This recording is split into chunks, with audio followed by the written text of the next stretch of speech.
계속해서 배터리 충전해서 녹화하도록 하겠습니다. 녹화. 오케이.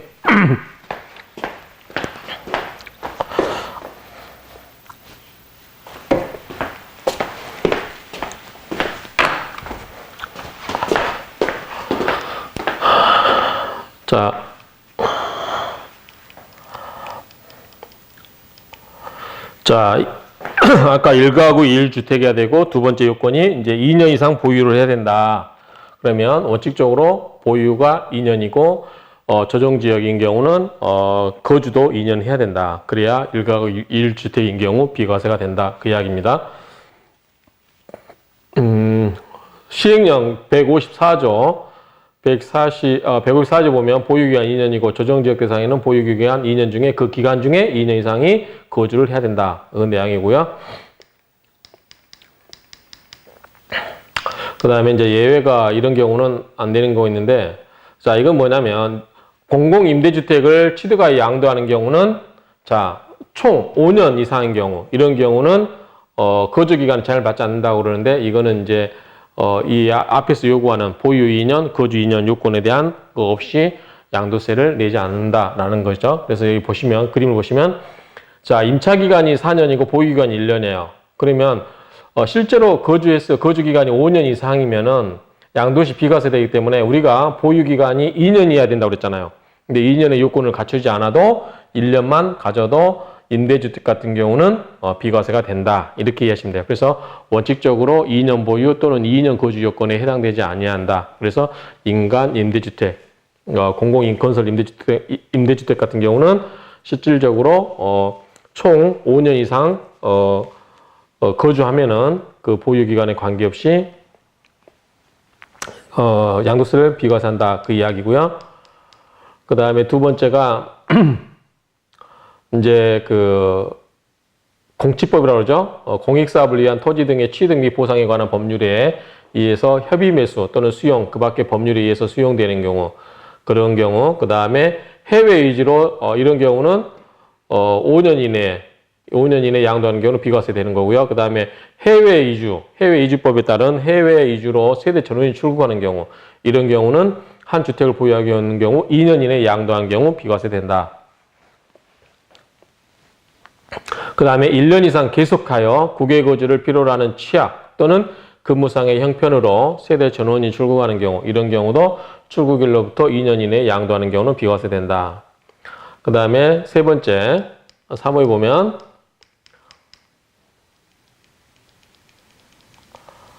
1년 이상 거주한 주택을 취약이라든가 근무상의 형편 또는 질병의 요양, 그 밖에 부득이한 사유로 양도하는 경우도 1년밖에 안 갖고 있지만 2년 거주 요건을 필요하지 않는다. 그래서 예외로 취약이라든가 뭐 질병, 근무상의 형편 이런 경우는 부득이한 경우에 양도를 할 수밖에 없는 경우는 2년을 채우지 않았다 하더라도 비과세한다. 이런 뜻입니다.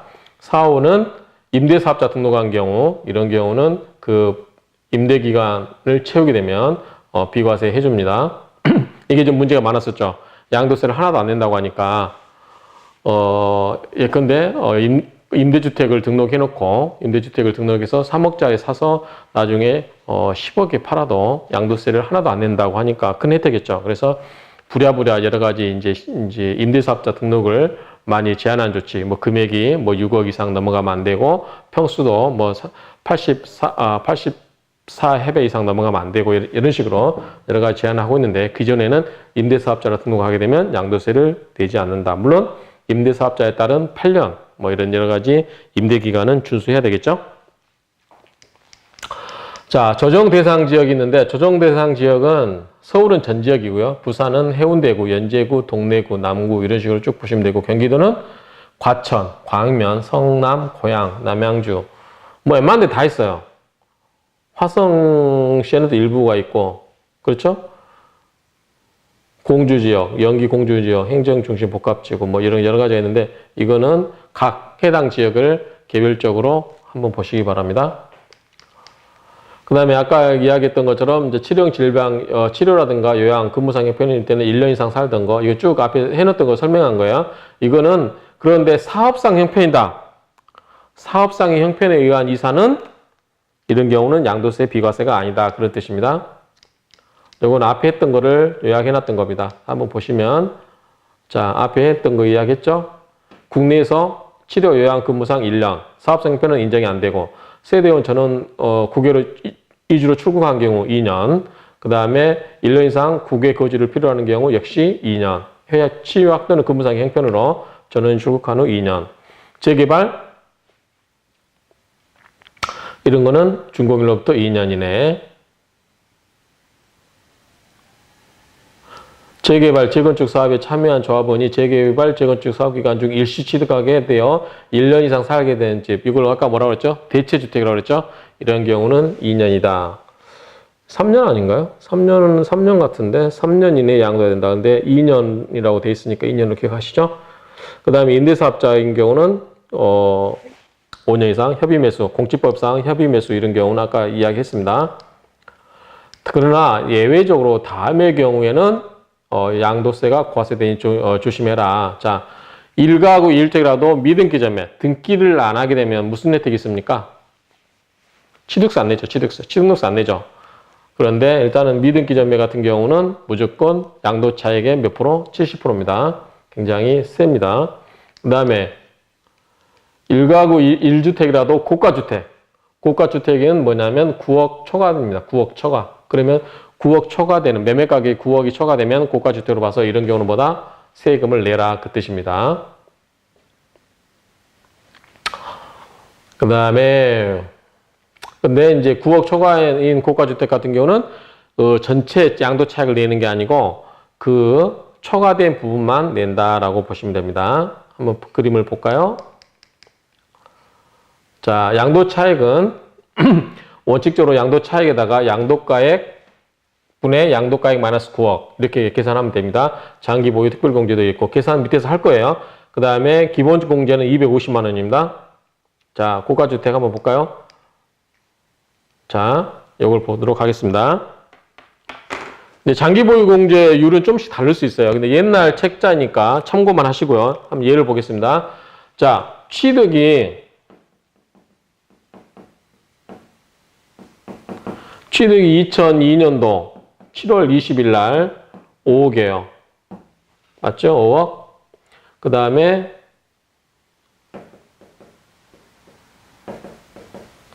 양도가 2015년 10월. 그러면 몇 년이죠? 대충 13년입니다. 13년. 얼마? 10억. 그러면 9억이 넘었죠. 처분 당시에 9억이 넘었기 때문에 고가주택입니다. 그러면은 어떻게 계산하냐? 양도가액 계산하면 아까 얘기한 것처럼 자, 양도 차익 얼마예요? 5억이죠. 거기에다가 필요 경비가 800만 원이라고 했네요. 800만 원이면 그러면 4억 9,200이죠. 자, 4억 9,200만 원이 양도 차익이 되는 겁니다. 그러면 4억 9,200. 그러면 양도 차익 곱하기 4억 9,200 곱하기 양도가액이 10억이죠. 그 다음에 10억 마이너스 9억. 9억 넘는 초과된 것만 하기 때문에 그런 거죠. 그러면 10분의 1이에요. 그러면은 4억 9,200의 10%는 뭐죠? 10%니까 10분의 1이니까 4,920만 원이 됩니다. 4,920만 원이 세금 내겠죠. 그런데 여기서는 장기 보유 공제가 또 있죠. 자, 13년이면은 10년 넘으면은 기본적으로 1가 1댁이면 80%예요. 80%. 80%면 실제로 80% 면제받고 20%만 세금 낸다는 거죠. 20%만. 그러면 요 4,920만 원에 0.2% 곱하기 0.2. 즉 20% 하면 얼마나 됩니까? 계산 볼까요? 4억 9,200이고 요것에 4,920만 원에 80%를 공제를 해주니까 보유공제 빼줘버리면 984만 원이네요. 984만 원. 계산해보면 다 나옵니다. 계산기로 해보시기 바랍니다. 그러면 984만 원이 세금이 되는 거죠. 세금이 되고 여기서 기초공제가 250만 원 빼버리면 얼마죠? 734만 원. 이렇게 계산이 됩니다. 자, 한번 못 쫓아오신 분은 스톱 시켜놓고 정리해 보시기 바랍니다. 또 하나 내볼까요? 자, 고가주택에 대한 양도소득 금액을 계산하시오. 자, 2008년 5월 7일 샀는데 2012년 2월 7일 치면은 9년, 10년, 11년, 12년 4년이 안 됐죠. 4년이 안 됐죠. 4년이 안 됐습니다. 그러면 3년을 볼게요. 3년. 거기에다가 자, 양도가액이 12억이고 취득가액이 8억이면 양도 차익이 4억이고 경비 빼면 3천만 원 뺐네. 0.3억 빼면은 3억에서 3억 7천이 되는 거죠. 3억 7천만 원이 양도 차익이 됩니다. 여기에다가 자, 양도가액 12후에 12억에 마이너스 9억이죠. 자, 9억 넘는 부분만 내기 때문에 그렇습니다. 그러면은 이거 계산하면 4분의 1이 되죠. 그쵸? 4분의 1이 계산되면 계산 한번 해보십시오. 계산기로. 그러면 대충 9,250만 원이 되는 것 같아요. 9,250만 원.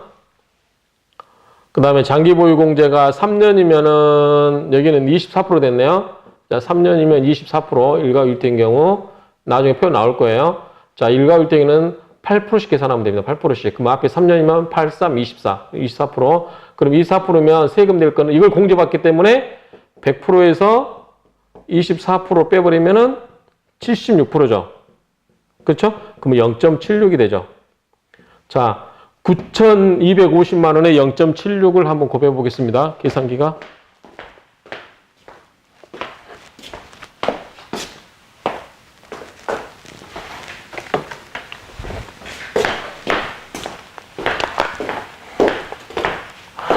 (9,250만 원) 곱하기 0.76 그러면 7030이 되네요. 7030 그러니까 7,030만 원 7,030만 원 되고 여기서 기본 공제가 250만 원 있죠. 빼기 250 하면 6,700 250 빼버리면 6,780만 원.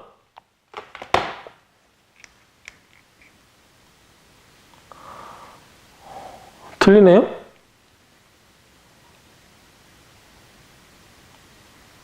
24% 빼면 76%인데 계산이 한번 정확하게 해볼까요?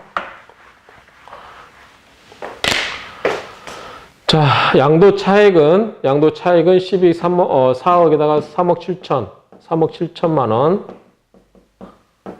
여기다가 그 다음에 3억 7천만 원에다가 곱하기 12분의 12 마이너스 9 그러면 4분의 1이죠. 12분의 3이니까 4분의 1. 그러면 3,700에 3억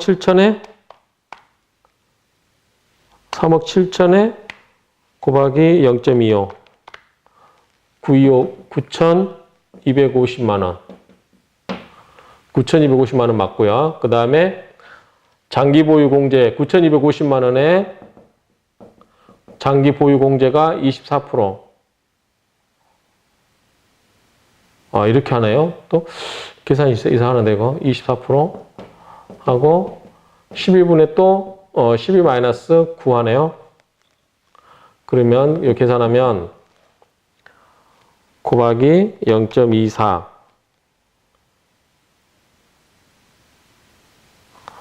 곱하기 하니까 2,220만 원. 그러면 9,250만 원 빼기 2,220만 원 하면 7030. 네. 맞네요. 7,350만 원. 아까 9,250만 원 요거는 안 들어가. 공제를 하면 24% 공제하면 76%잖아요. 그렇죠? 76%가 세금되기 때문에 9250 곱하기 0.76. 네, 7030 맞네요. 요건 계산식 요거는 이제 말이 안 되는 거고요. 일단은 세금 9,250만 원에서 공제 금액 빼버린 공제율이 24%니까 24% 뺀 게 76%니까 76%만 여기다가 곱해주면 되겠죠. 그래서 나온 게 7030. 여러분들이 계산기 돌려보시기 바랍니다. 이건 좀, 요 책에서 옮겨왔는데, 좀 계산식 이상한데, 어쨌든 답은 맞네요. 자, 1세대 1주택의 특례. 다만, 자, 1세대 2주택인 경우, 자, 원칙적으로 뭐다? 1세대 1주택 9억 미만, 9억 이하, 9억 초과 안 되는 경우, 이거는, 세금 안 낸다. 그런데, 원칙이 이건데, 1세대 2주택. 이런 경우도 세금을 안 낸다. 어쩔 때 일시적 2가구, 일시적 2주택. 이건 뭐냐면, 이사 가기 위해서 주택을 하나 사놓고 그 사이에 다른 주택을 하나 사는 경우죠. 이런 경우는 이사를 가기 위해서 하기 때문에 세금을 안 낸다. 자, 종전주택이 있어요. 자, 종전주택이 그걸 사고 나서 1년이 지나야 됩니다. 1년이 지난 후에 주택을 새로 샀어요. 이사 가기 위해서. 그리고 이사 가고 나서 이거를 3년 내에 팔아야 되죠. 자, 주택을 사고 나서 1년 있다가 사야 돼요. 1년이 지나고 나서 사고, 그리고 이사하고 나서 이 기존의 종전주택을 몇 년 이내에? 3년 이내에 판 경우, 이런 경우는 종전주택에 대해서 세금을 내지 않는다. 즉, 두 가구지만 하나로 봐서 세금을 내지 않는다. 그런 뜻이에요. 그 다음에 수도권, 기관 이사할 때는 그거는 좀 길게 봐주죠. 3년 내가 아니라 5년 내에 팔면 되는 걸로, 그 뜻입니다. 시행령 155조 그 내용입니다. 한번 쭉 읽어보시고요. 스톱 시켜놓고 여러분들 한번 읽어보시면 됩니다. 두 번째가 이제 상속이에요. 상속을 받았는데, 자, 아들이 갑이라는 아파트를 갖고 있는데, 아버지가 돌아가시면서 을이라는 아파트를 상속받은 경우, 그렇죠? 이런 경우는 어떻게 되냐? 자, 기존 이 주택 중에 어떤 걸 팔야 될까요? 보통 우리가 이 주택을 팔려고 생각하겠죠. 아버지로부터 상속받은 주택을 팔려고 하는데 이 주택이 아니라 기존 주택, 요거를 팔아야 돼. 요거를 팔아야 될 때. 요거를 팔아야 될 때, 요거는, 세금을 안 내도 된다라고 하는 거예요. 다만, 상속 개시로부터 소급해서 2년 이내에 또 하나를 증여를 받았다. 그런 경우는 비과세가 적용이 되지 않는다. 즉, 이때는 뭐다? 증여를 2년 이내에 증여받은 게 있으면 이건 뭐다? 세금을 내야 된다라고 뜻입니다. 비과세 배제. 그 다음에 상속받은 주택 시행령 155조 제2항에 있습니다. 이 경우는 각각의 일반 주택을 양도한 경우는 세금을 내지 않는다. 그 다음에 동거봉양이 있어요. 동거봉양. 자, 동거봉양. 자, 내가 집을 가지고 있어요. 아들이 집을 가지고 있는데 아버지를 모시기 위해서 아버지 집으로 들어가요. 그러면 내 주택이 어떻게 돼요? 내 주택은 내 주택도 하나 있죠. 아버지 주택도 하나 있죠. 그래서 세대가 다르잖아요. 그렇죠? 그런데 1가구 2주택인데 내가 아까 동일 세대에 가서 같이 생활하게 되면 어떻게 된다고 했어요? 1세대로 본다고 그랬어요. 그러면 옛날에는 나가 한 세대, 여기도 아버지도 한 세대인데, 자, 내가 아버지 집으로 들어갔어요. 그러면 뭐 세대가 합쳐졌어요. 한 세대죠. 근데 주택은 2개 되죠. 그럼 1가구 2주택이면 주택을 하나 팔게 되면 어떻게 해요? 양도세를 내야 되죠. 그런데도 불구하고 이런 경우는 부모를 모시기로 들어갔기 때문에 우리나라 유교국가잖아요. 유교국가니까 효를 장려죠. 그래서 부모를 모시기 위해서 들어간 경우는 양도세를 면제해 준다라고 보시면 돼요. 그래서 이런 경우는 양도세를 면제해 준다.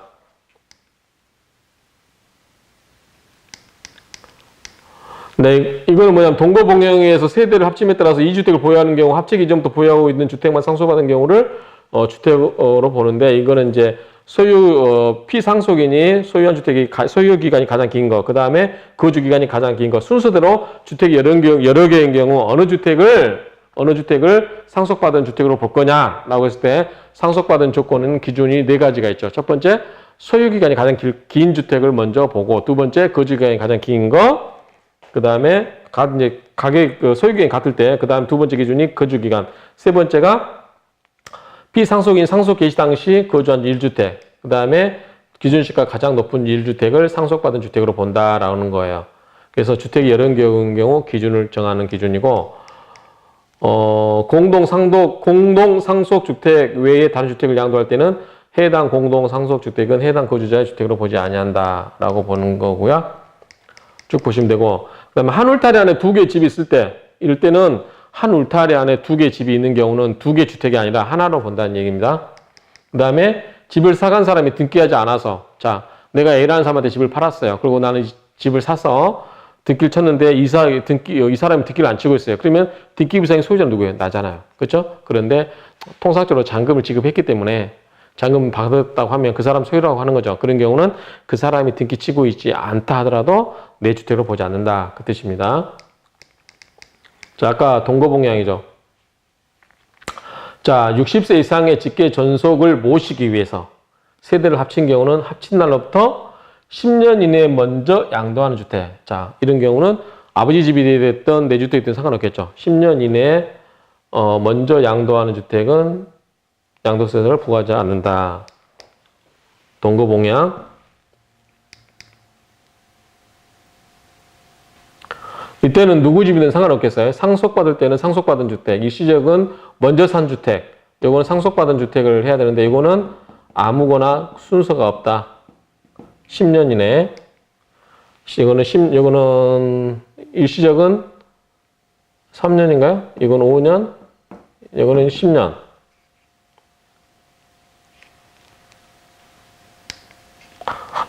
그 다음에 결혼해서 두 총각, 처녀가 각각 집을 다 갖고 있어요. 근데 둘이 결혼하게 되면 한 세대 되죠. 한 세대를 이루는데 주택은 두 개죠. 이런 경우는 몇 년 이내? 5년 이내. 아무거나, 그러겠죠? 아무거나, 먼저 양도하는 주택, 아무거나. 5년이고 아무거나. 일가구 2주택 같은 경우, 일시적인, 요거는 상속은 2년, 상속은 몇 년이죠?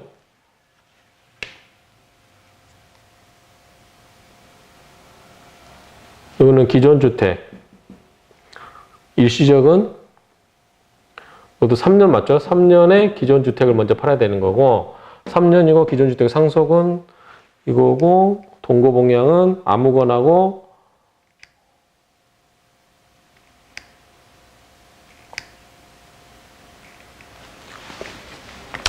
여기다가 정리를 딱 하겠습니다. 자, 첫 번째가 일시주택, 일시적인 경우, 요거는 3년이고 정전주택을 팔아야 되고요.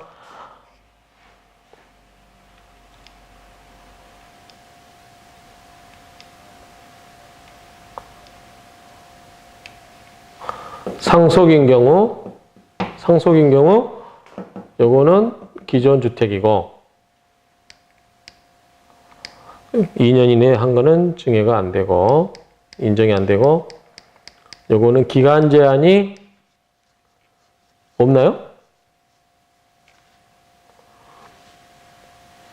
요거는 2년입니다. 2년 3년 일시적은 3년이고 자, 기간은 3년, 2년 정전주택을 팔아야 되고 정전주택을 팔아야 됩니다. 그 다음에 한울탈이 넘어가겠습니다. 그 다음에 등기하는 것도 넘어가겠습니다. 그 다음에 세 번째가 동거봉양. 동거봉양 같은 경우는 60세 이상의 부모를 모시기 위해서 들어간 경우죠. 요거는 몇 년? 10년 이내. 10년 이내 상관없습니다. 어느 걸 팔든 간에. 자기 걸 팔아도 되고 아버지 집 걸 팔아도 된다. 그 이야기입니다.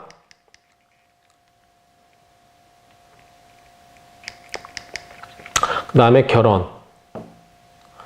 결혼도 몇 년 이내? 5년 이내. 5년 이내 양도한 주택이죠. 먼저. 그러니까 상관없어요. 네 집을 먼저 팔아. 아니면 내 집을 먼저 팔아. 그런 구별이 의미가 없다는 거예요. 둘 중에 아무거나 먼저 팔아도 된다는 겁니다. 이게 좀 정리를 할 필요가 있을 것 같아요. 혼동스러우니까.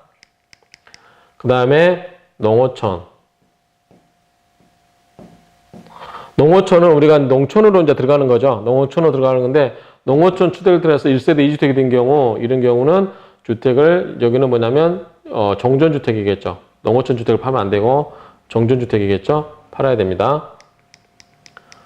자, 여기 보면은 이제 시행령이 보면은 수도권 밖의 지역 중 읍지역 또는 면지역에 소재하는 주택입니다. 읍이나 면에 속해 있어야만 농어촌 주택이 되는 거고요. 일반 주택을 팔아야 되고요. 그렇죠? 그리고 5년 내에 팔아야 됩니다.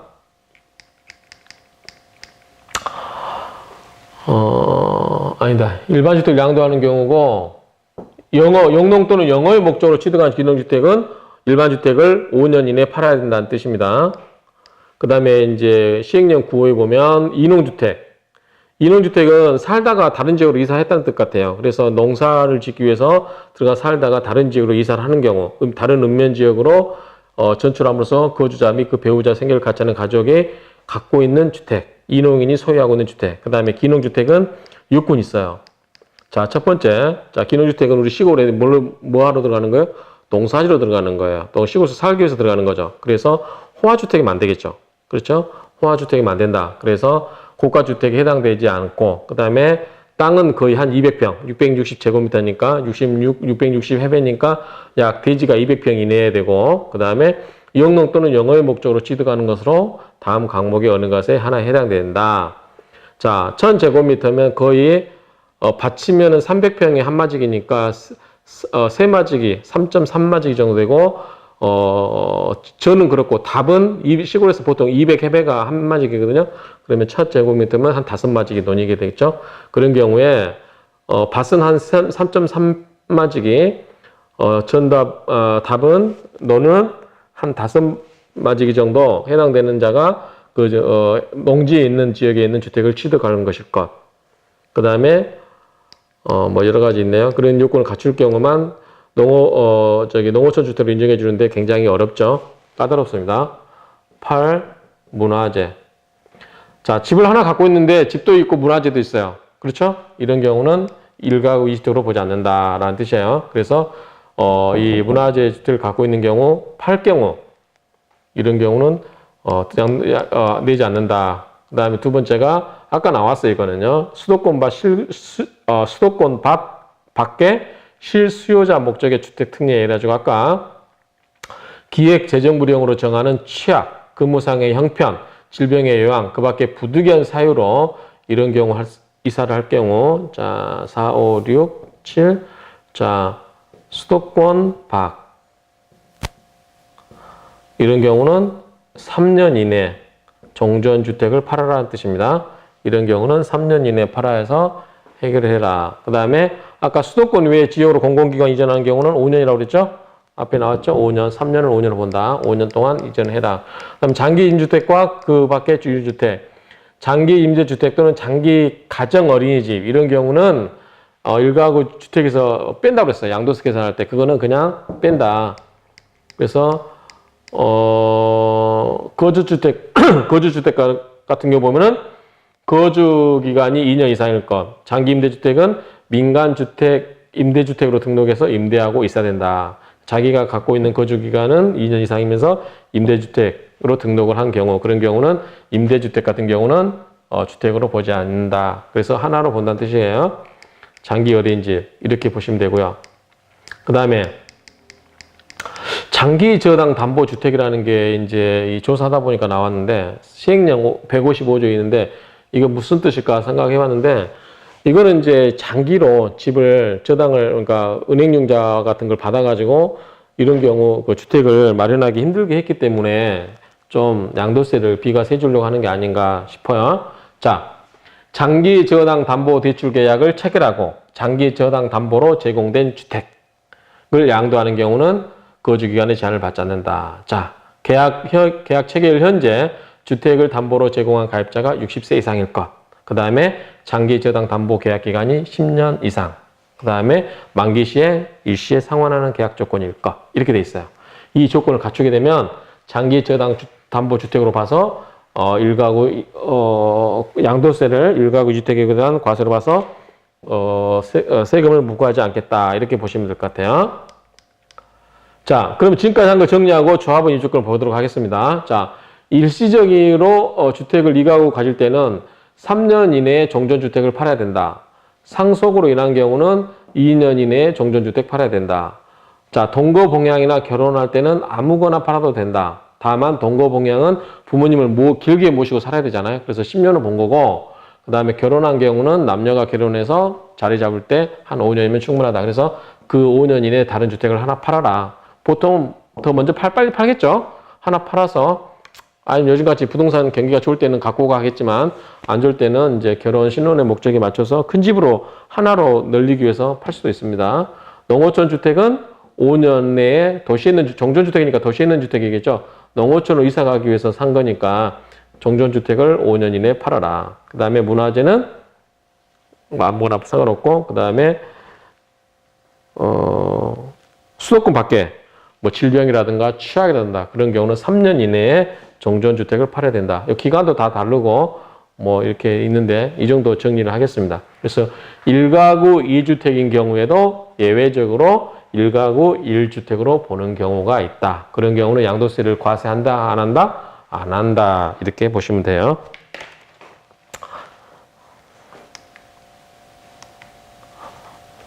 자, 조합원 입주권에 대한 1세대 특례를 보도록 하겠습니다. 입주권 취득 후 3년 이내에 정전주택을 양도하는 경우, 입주권 취득 후 3년 이내에 정전주택을 양도하면 우리 1가구 2주택하고 비슷하죠. 일시적인 1가구 2주택하고 똑같잖아요. 주택 하나를 사고 정전주택을 취득한 날로부터 1년 이내에 다른 주택을 사서 그거 나서 그 주택을 3년 이내에 정전주택을 팔면 세금 안 냈잖아요. 그런 것처럼 1가구 2주택이지만 1가구 1주택으로 봐주는 경우, 입주권도 비슷하죠. 그래서 여기 보면, 자, 국내 1주택을 소유한 1세대가 그 주택을 양도하기 전에 조합원 입주권을 취득을 했어요. 그래서 두 개 다 갖고 있습니다. 그럴 경우 정전을 취득한 날로부터 1년 이상 지난 후에, 똑같아요. 아까 그 구조가. 자, 정전주택을 구입하고 나서 1년이 지나고 나서 새로운 주택을 샀었죠. 마찬가지로 조합원 입주권리도 마찬가지로 사는 거예요. 사고 나서 몇 년 이내? 3년 이내 뭐래다? 요거를 팔아라. 그러면 1가구 2주택에서 해방시켜주겠다. 그 뜻입니다. 이런 경우는 아까 일시적인 2가구 주택하고 동일한 구조다라고 보시면 됩니다. 그 다음에 입주권 취득 후 3년 지난 후 정전주택을 양도하는 경우. 그러면 3년이 지난 경우는 어떡하냐? 이런 경우는 아까 3년 내에 팔으라고 했는데 3년이 지난 경우는 예외적으로 다음의 요건을 갖춘 경우는 비과세 해주겠다. 그 말입니다. 자, 1호가 뭐냐면 재개발 사업, 재건축 사업 또는 소규모 재건축 사업의 관리처분 계획 등에 따라서 취득하는 주택이 완성된 후 2년 이내에 그 주택으로 세대원이 전원이 이사가서 1년 이상 거주할 것.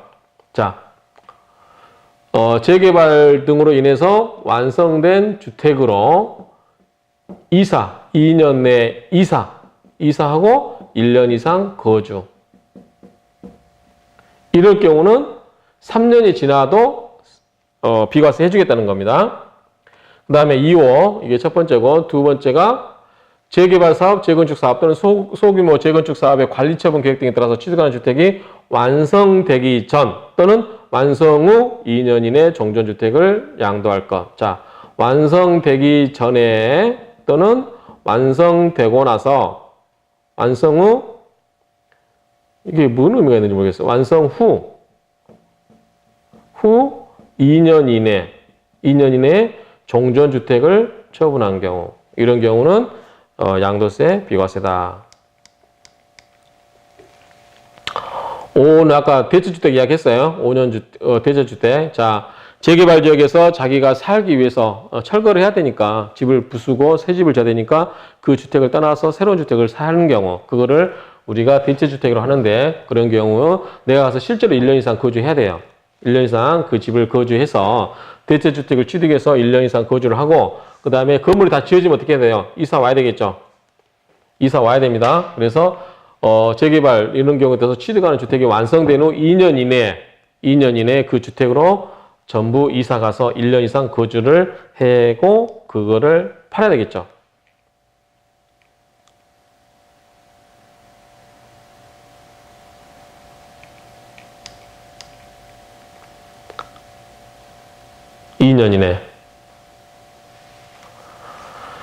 자, 정리할게요. 대체주택.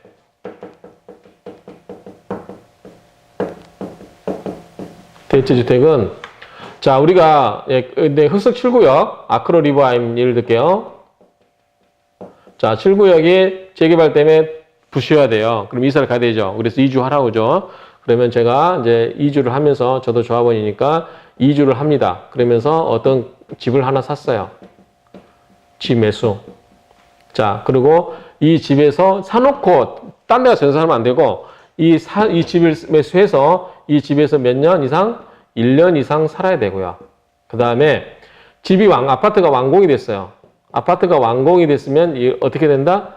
2년 이내에 이주를 해야 되고 2년 이내에 이주를 하고 그러니까 이사를 들어와야 되고요. 거기서 1년 이상 거주를 해야 된다. 그리고 이 산원집, 이 대체주택은 몇 년 이내 이주하고 나서 몇 년 이내 2년 이내에 팔아라. 그러면 요거에 대해서는 양도세를 내지 않겠다. 양도세를 내지 않아도 된다라는 뜻이에요. 다시 정리합니다.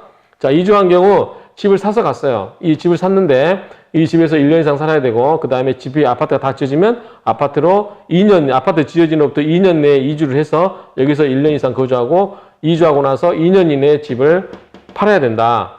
그러면 이 대체주택에 대해서 세금을 내지 않아도 된다. 그런 뜻입니다.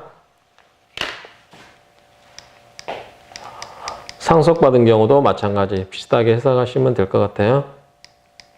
한번 쭉 읽어보시고 그 다음에 동거봉행하기 위해서 세대를 합치는 경우 아까 이야기했죠. 네 가지의 사유가 있었죠. 가장 어떤 주택을 상속받은 주택을 볼 거냐. 소유기간이 가장 긴 거. 소유기간이 같으면 여러 주택 중에 소유기간이 같으면 어떻게 된다? 거주기간이 가장 긴 것. 거주기간이 똑같다. 그러면 어떻게 된다? 상속인이 선택한 1조합원 주택권? 뭐 이런 식으로 기준을 정해서 상속받은 주택으로 본다라는 뜻입니다. 관련된 조항을 한번 여러분들이 쭉 읽어보시면 돼요.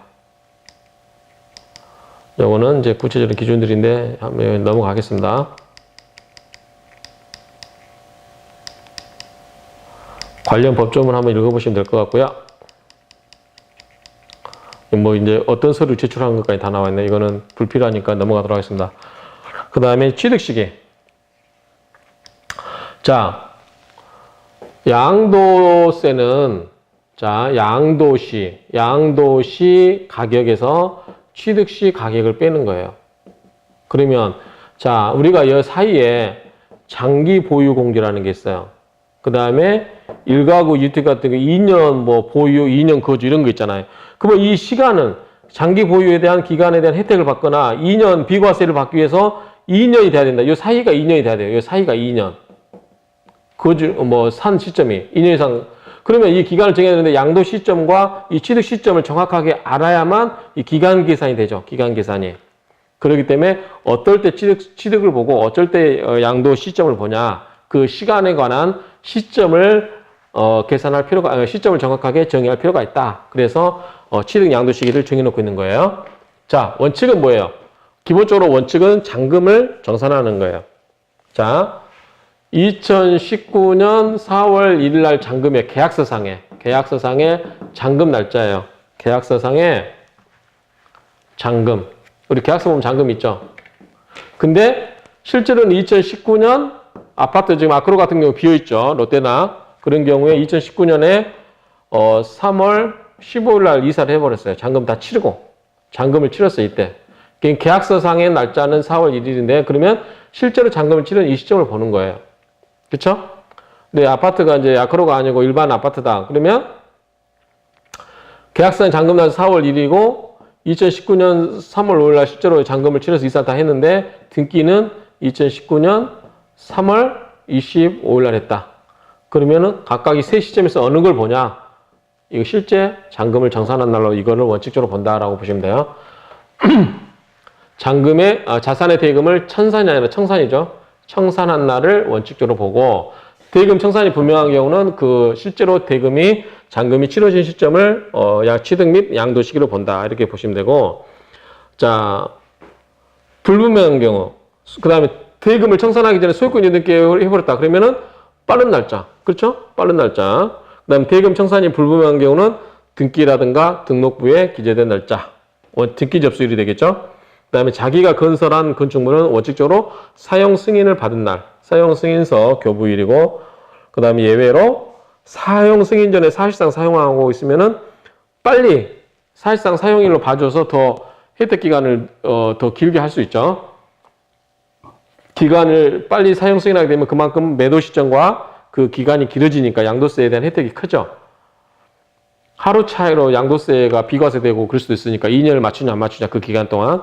그래서 가급적이면 유리하게 해준다.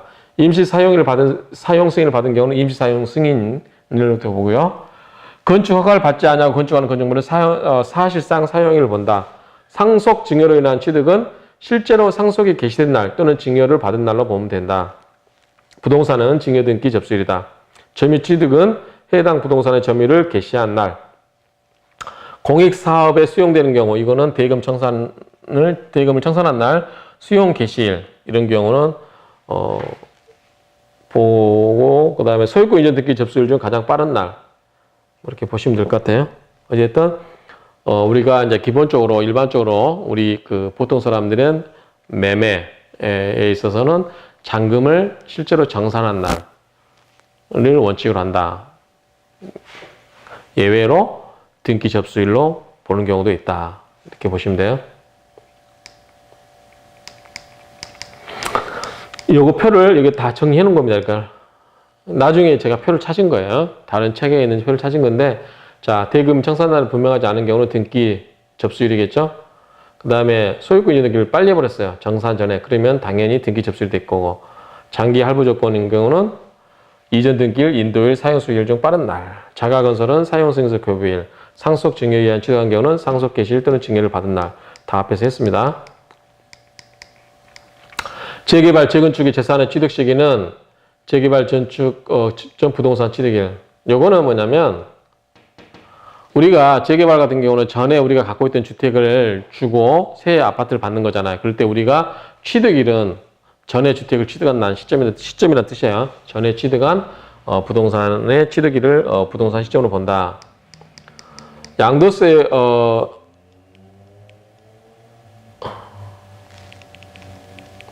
취득세와 양도세의 차이점을 보겠는데요. 먼저 취득세와 양도세를 보면은 원칙적으로 계약상 잔금 지급일 또는 예외적으로 사실상 잔금 지급일로 본다. 그리고 양도세는 사실상 대금 청산일이 되고 등기 접수를 본다.